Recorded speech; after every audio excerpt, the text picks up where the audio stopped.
Hi, this is Cathy for TransByDef, and I'm coming to you this week from a beautiful park here in East Texas. I was out walking along a trail, and I decided this would be a very appropriate place to make this video. Colette emailed me a few days ago, and we had a discussion that we both felt that the interview of Bruce Jenner with Diane Sawyer was one of the most significant things that was going on in the trans world this past week.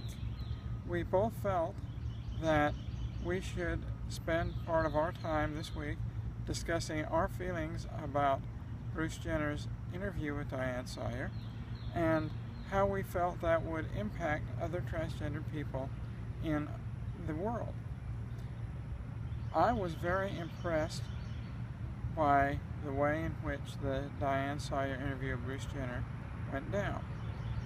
I thought that the story that Bruce Jenner told to the world as he came out was one of frustration and how long that he had been in the closet. Having been where Bruce Jenner is now, and having been in the closet for as many years as he was in the closet, I really can feel his frustration. I also very much understand why he was very slow to come out of the closet and to go full time. Having a wife and a daughter, just like he had a big family, I can understand how the feelings of your family sometimes will force you to stay in the closet.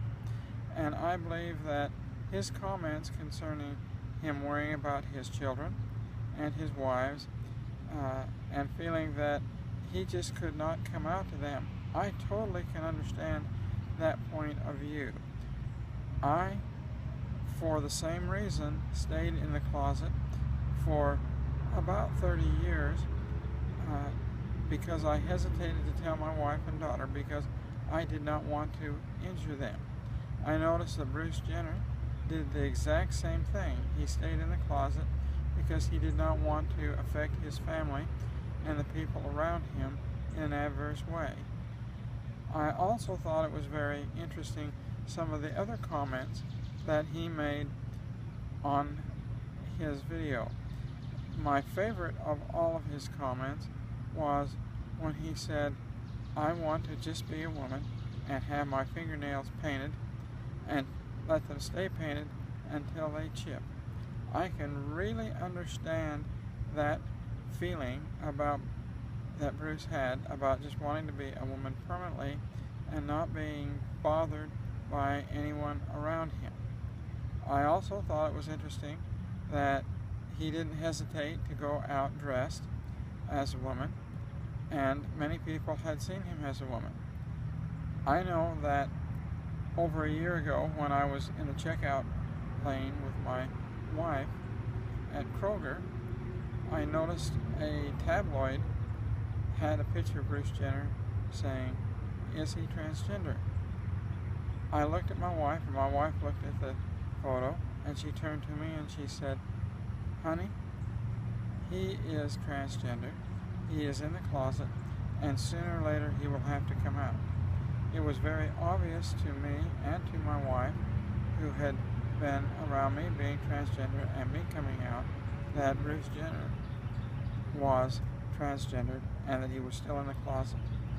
I feel sorry for him just like I felt sorry for me, because I realized that we suppress that urge to come out of the closet because of love.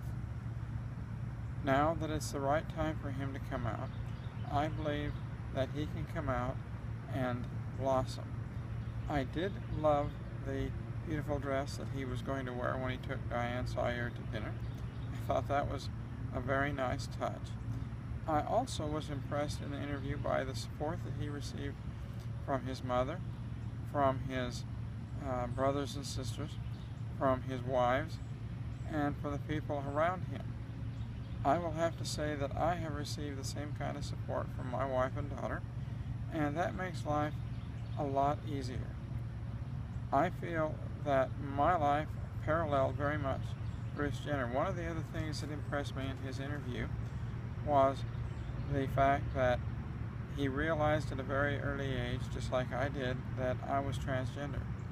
And in order to suppress that, he went into athletics and became a superstar. I realized that most people who are transgender, they suppress that desire and they try to, and usually do, excel in the things which are around them. And I think that's a very important point.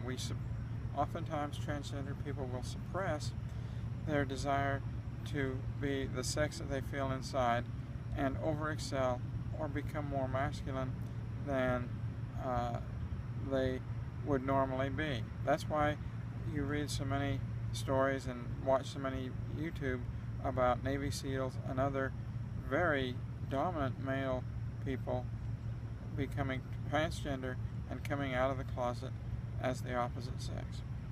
Well, these are some of the points that I feel are important about the Bruce Jenner interview. I feel that people who watch that interview, particularly people who are still in the closet, it will give them courage to come out, and it will also show them how their story parallels that of Bruce Jenner, because I have a feeling that many of us have, if we were to tell our story to Diane Sawyer, our story would be very much identical to Bruce Jenner. Maybe we did not excel as much as he did, and we certainly were not a national figure, but we certainly did excel and do well in the things and in school and the other things around us. Well, I thank you for your time. I would love to hear from you. If you have a comment, please put it in the box below, and I will get back with you. Again, thank you for joining me, and I hope to see you again next week. Bye.